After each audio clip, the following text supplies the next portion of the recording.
Hello students, how are you? ਅੱਜ ਦਾ lesson ਸ਼ੁਰੂ ਕਰਨ ਤੋਂ ਪਹਿਲਾਂ ਮੈਂ ਇੱਕ ਦੋ ਕੁਐਸਚਨਸ ਪੁੱਛਣਾ ਚਾਹੁੰਦਾ ਤੁਹਾਡੇ ਕੋਲ, ਫਿਰ ਆਪਾਂ ਸ਼ੁਰੂ ਕਰਦੇ ਹਾਂ, ਫਿਰ ਜ਼ਿਆਦਾ ਮਜ਼ਾ ਆਏਗਾ ਲੈਸਨ ਪੜ੍ਹ ਕੇ। ਪਹਿਲਾ ਕੁਐਸਚਨ, ਮੈਨੂੰ ਇਹ ਦੱਸੋ ਕਿ ਤੁਹਾਨੂੰ ਪਾਕਟ ਮਨੀ ਕਿੰਨੀ ਮਿਲਦੀ ਹੈ? ਸੋ ਇਹਦੇ ਕਈ ਜਵਾਬ ਹੋ ਸਕਦੇ। ਕੋਈ ਕਹੇਗਾ ਜੀ ਸਾਨੂੰ 10 ਰੁਪਏ ਰੋਜ਼ ਦੇ ਮਿਲਦੇ ਨੇ, ਕੋਈ ਕਹੇਗਾ ਕਿ ਸਾਨੂੰ ਮਹੀਨੇ ਦੇ ਇਕੱਠੇ ਦੇ ਦਿੱਤੇ ਜਾਂਦੇ ਨੇ, ਅਸੀਂ ਉਹਦੇ ਚੋਂ ਖਰਚ ਕਰਦੇ ਹਾਂ, ਕੋਈ ਕਹੇਗਾ ਜੀ ਸਾਨੂੰ ਤਾਂ ਜੋ ਚੀਜ਼ ਚਾਹੀਦੀ ਅਸੀਂ ਆਰਡਰ ਕਰ ਦਿੱਤਾ, ਉਹਨੇ ਪੈਸੇ ਸਾਨੂੰ ਮਿਲ ਜਾਂਦੇ ਨੇ। ਸਾਰਿਆਂ ਦੇ ਅਲੱਗ-ਅਲੱਗ ਜਵਾਬ, ਤੇ ਤੁਹਾਡੇ ਇਹ ਜਵਾਬ ਹੀ ਦੱਸਣਗੇ ਕਿ ਤੁਸੀਂ ਉਹਨਾਂ ਨੂੰ ਖਰਚ ਕਿੱਦਾਂ ਕਰਦੇ ਹੋ।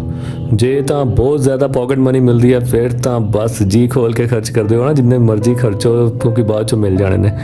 ਪਰ ਜੇ ਪਤਾ ਹੋਵੇ ਕਿ ਹਾਂਜੀ ਪਾਕਟ ਮਨੀ ਸਾਨੂੰ ਇੰਨੀ ਲਿਮਿਟਿਡ ਮਿਲਣੀ ਹੈ ਤੇ ਮੁੜ ਕੇ ਪਤਾ ਨਹੀਂ ਉਸ ਤੋਂ ਬਾਅਦ ਜੇ ਖਤਮ ਕਰ ਦਿੱਤੇ ਤੇ ਫਿਰ ਅਗਲੇ ਮਹੀਨੇ ਮਿਲਣਗੇ, ਜਾਂ ਅੱਜ ਦੀ ਮੇਰੀ ਪਾਕਟ ਮਨੀ ਇਹ ਹੈ ਤੇ ਮੈਂ 24 ਘੰਟੇ ਯਾਰ ਇਹਦੇ ਵਿੱਚੋਂ ਬਚਾਉਣੇ ਵੀ ਨੇ ਤੇ ਖਰਚ ਵੀ ਕਰਨੇ ਨੇ, ਸਾਰੀ ਪਲੈਨਿੰਗ ਕਰਦੇ ਹੋ। ਓਕੇ, ਸੋ ਜਦੋਂ ਪਤਾ ਹੋਵੇ ਕਿ ਚੀਜ਼ ਲਿਮਿਟਿਡ ਹੈ, ਓਕੇ, ਤੇ ਸੋਰਸਿਸ ਲਿਮਿਟਿਡ ਹਨ, ਅਸੀਂ ਉਹਨੂੰ ਬਜਟਿੰਗ ਕਰ ਲੈਂਦੇ ਹਾਂ। ਬਜਟ ਦਾ ਕੀ ਮਤਲਬ ਹੁੰਦਾ? ਕਹਿੰਦੇ ਆ ਨਾ ਵੀ ਅੱਜ ਜੀ ਬਜਟ ਆ ਗਿਆ ਜੀ ਨਵਾਂ। ਸੋ ਬਜਟ ਦਾ ਮਤਲਬ ਹੁੰਦਾ ਕਿ ਇਨਕਮ ਕਿੰਨੀ ਤੇ ਇਨਕਮ ਨੂੰ ਖਰਚ ਕਿੱਦਾਂ ਕਰਨਾ।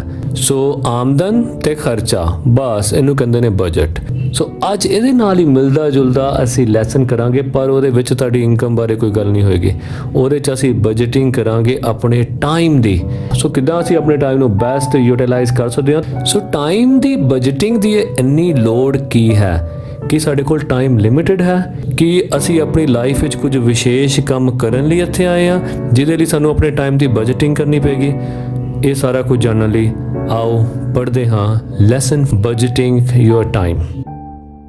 ਮਨੀ, ਦੇ ਸੇ ਦਾ ਮਤਲਬ ਹੁੰਦਾ ਲੋਕੀ ਕਹਿੰਦੇ ਹਨ। ਓਕੇ, ਮਨੀ ਦੇ ਸੇ, ਪੈਸੇ ਬਾਰੇ ਲੋਕੀ ਕਹਿੰਦੇ ਹਨ is the most important thing in life, ਕਿ ਇਹ ਜੀਵਨ ਦੀ ਸਭ ਤੋਂ ਮਹੱਤਵਪੂਰਨ ਵਸਤੂ ਹੈ, ਸ਼ੈ ਹੈ, ਚੀਜ਼ ਹੈ।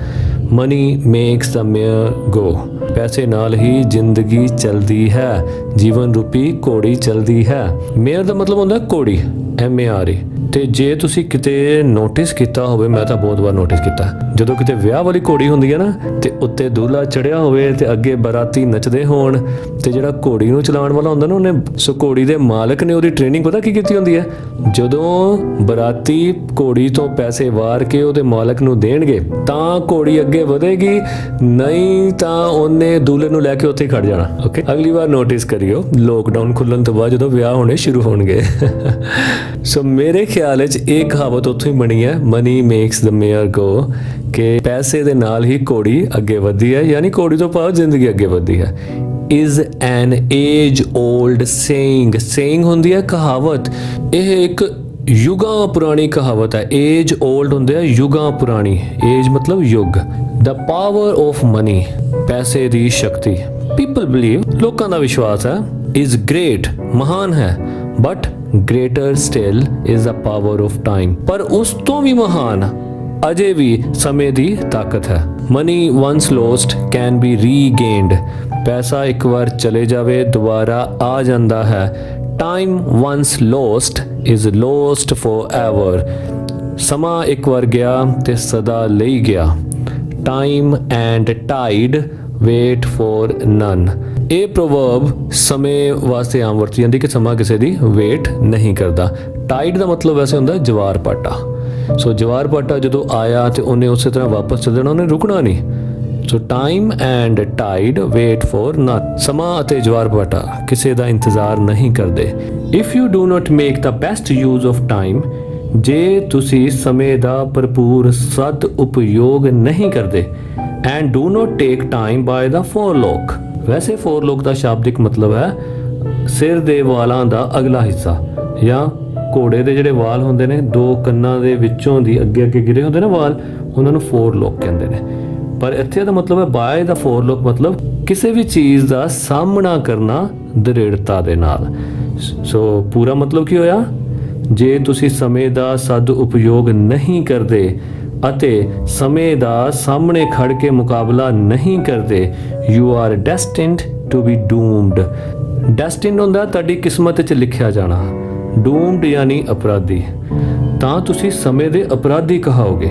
ਸ਼ੇਕਸਪੀਅਰ ਦਾ doyen of English literature wrote, Shakespeare ਜੋ ਕਿ ਇੰਗਲਿਸ਼ ਲਿਟਰੇਚਰ 'ਚ ਵਰਿਸ਼ਟ ਸ਼ਖਸੀਅਤ ਦਾ ਮਾਲਕ ਹੈ ਉਹ ਲਿਖਦਾ ਹੈ there is a tide in the affairs of man.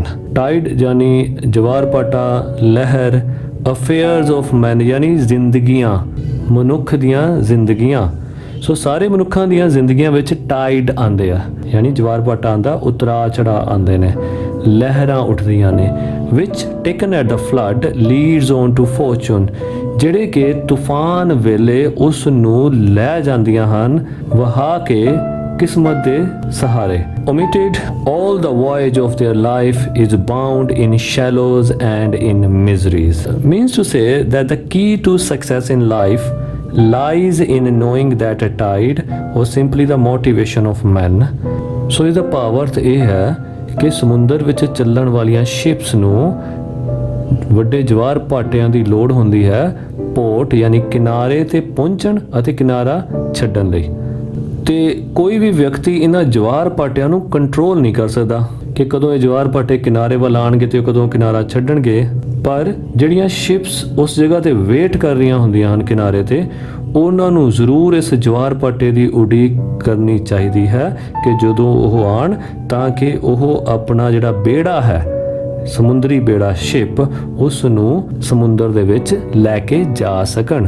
ਸੋ ਕਹਿਣ ਤੋਂ ਭਾਵ ਇਹ ਕਿ ਮਨੁੱਖ ਨੂੰ ਹਮੇਸ਼ਾ ਅੱਛੀ ਓਪਰਚੁਨਿਟੀ ਦੀ ਵੇਟ 'ਚ ਰਹਿਣਾ ਚਾਹੀਦਾ ਤੇ ਜਦੋਂ ਉਹ ਓਪਰਚੁਨਿਟੀ ਆਏ ਉਸ ਨੂੰ ਉਦੋਂ ਅਵੇਲ ਕਰ ਲੈਣਾ ਚਾਹੀਦਾ ਹੈ। Next, during the tough course of the journey of life, ਜੀਵਨ ਯਾਤਰਾ ਦੇ ਕਠਿਨ ਰਸਤੇ ਦੌਰਾਨ ਰੇਅਰਲੀ ਕਮਸ ਦ ਟਾਈਮ, ਇਹ ਸਮਾਂ ਕਦੀ ਕਦੀ ਆਉਂਦਾ ਹੈ ਵਿਚ ਕੈਨ ਮੇਕ, ਜਿਹੜਾ ਕਿ ਕਿਸੇ ਵਿਅਕਤੀ ਨੂੰ ਬਣਾ ਸਕਦਾ ਹੈ ਔਰ ਮਾਰ ਜਾਂ ਉਹਨੂੰ ਢਾ ਸਕਦਾ ਹੈ, ਤਬਾਹ ਕਰ ਸਕਦਾ ਹੈ।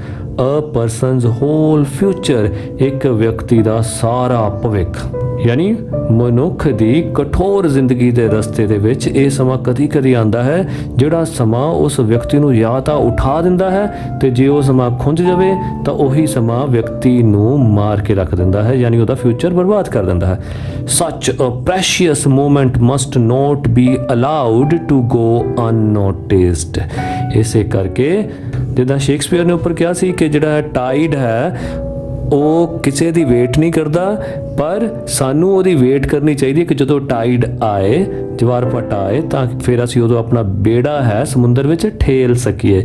ਇਸੇ ਤਰ੍ਹਾਂ ਇੱਥੇ ਵੀ ਉਹੀ ਗੱਲ ਕਹਿਣ ਦਾ ਯਤਨ ਕੀਤਾ ਗਿਆ ਕਿ ਜਦੋਂ ਚੰਗਾ ਪਲ ਕੋਈ ਸਾਡੀ ਜ਼ਿੰਦਗੀ ਵਿੱਚ ਆਵੇ, ਅੱਛੀ ਓਪਰਚੁਨਿਟੀ ਆਵੇ, ਸਾਨੂੰ ਉਹ ਓਪਰਚੁਨਿਟੀ ਜਿਹੜੀ ਹੈ ਕਦੀ ਵੀ ਅਨਨੋਟਿਸਡ ਜਾਣ ਦੇਣੀ ਨਹੀਂ ਚਾਹੀਦੀ। ਨੋਟਿਸਡ ਹੁੰਦਾ ਦੇਖਣਾ, ਅਨਨੋਟਿਸਡ ਯਾਨੀ ਅਣਡਿੱਠਿਆਂ ਕਰਨਾ। ਸੋ ਆਪਾਂ ਕਹੀਏ ਕਿ ਓਪਰਚੁਨਿਟੀ ਆਈ ਹੈ ਤੇ ਅਸੀਂ ਉਹਨੂੰ ਵੇਲ ਨਹੀਂ ਕਰਨਾ, ਉਹ ਇੱਦਾਂ ਹੀ ਚੱਲ ਜਾਵੇ। ਸੋ ਸਾਨੂੰ ਕਦੀ ਵੀ ਇਹੋ ਜਿਹੀਆਂ ਪ੍ਰੈਸ਼ੀਅਸ ਮੂਮੈਂਟ ਜਿਹੜੇ ਹੈ ਆਪਣੀ ਲਾਈਫ ਵਿੱਚੋਂ ਅਨਨੋਟਿਸਡ ਕਰਕੇ ਨਹੀਂ ਜਾਣ ਦੇਣੇ ਚਾਹੀਦੇ।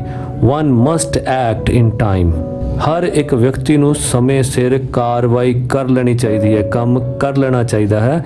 Before it is too late, ਇਸ ਤੋਂ ਪਹਿਲਾਂ ਕਿ ਬਹੁਤ ਦੇਰ ਹੋ ਜਾਏ। This can be possible only if we are alive and alert to the importance of every single second in our lives।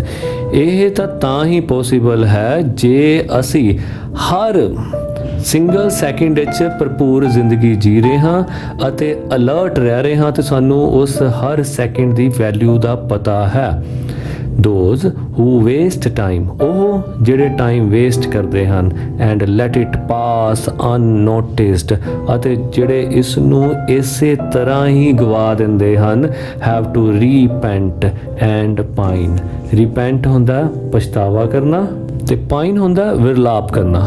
only when there is no remedy, ਉਦੋਂ ਜਦੋਂ ਕਿ ਇਸ ਦਾ ਕੋਈ ਉਪਚਾਰ ਵੀ ਨਾ ਹੋਵੇ, ਕੋਈ ਹੱਲ ਵੀ ਨਾ ਹੋਵੇ। every second in life is important, ਹਰ ਪਲ ਜ਼ਿੰਦਗੀ ਵਿੱਚ ਮਹੱਤਵਪੂਰਨ ਹੈ। seconds add up to minutes, hours, days and months।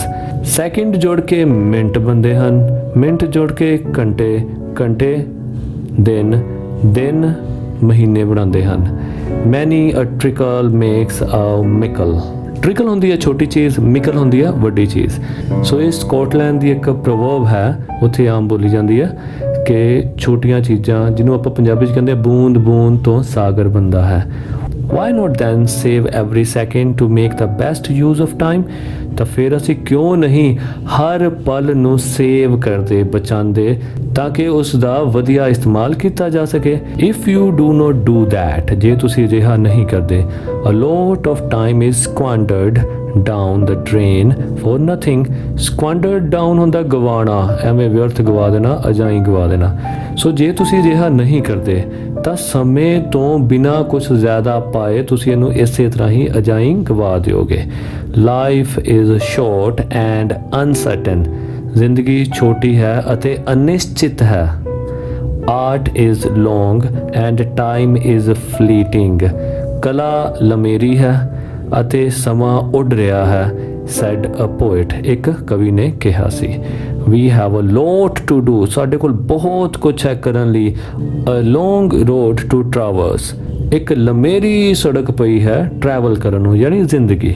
But time at our disposal is very short, ਪਰ ਸਾਡੇ ਕੋਲ ਜਿਹੜਾ ਸਮਾਂ ਹੈ ਉਹ ਬਹੁਤ ਘੱਟ ਹੈ। ਹੂ ਨੋਜ਼ ਵੈਨ ਗੋਡ ਅਲਮਾਈਟੀ ਮੇ ਸੈਂਡ ਅ ਕਾਲ, ਕੌਣ ਜਾਣਦਾ ਹੈ ਕਿ ਜਦੋਂ ਸਭ ਤੋਂ ਤਾਕਤਵਰ ਪਰਮਾਤਮਾ ਸਾਨੂੰ ਸੁਨੇਹਾ ਭੇਜ ਦੇਵੇ, ਯਾਨੀ ਸਾਨੂੰ ਆਪਣੇ ਕੋਲ ਬੁਲਾ ਲਵੇ। In fact every beat of our heart is taking us a step nearer to the grave। ਅਸਲ ਵਿੱਚ ਸਾਡੇ ਦਿਲ ਦੀ ਹਰ ਧੜਕਨ ਸਾਨੂੰ ਕਬਰ ਦੇ ਨੇੜੇ ਲੈ ਕੇ ਜਾ ਰਹੀ ਹੈ। Therefore, ਇਸ ਲਈ it is imperative, ਇਹ ਜ਼ਰੂਰੀ ਹੈ that one should make the best use of the time available, ਕਿ ਹਰ ਇੱਕ ਵਿਅਕਤੀ ਜੋ ਵੀ ਮੌਜੂਦਾ ਟਾਈਮ ਹੈ ਉਸ ਦਾ ਸਦ ਉਪਯੋਗ ਕਰੇ।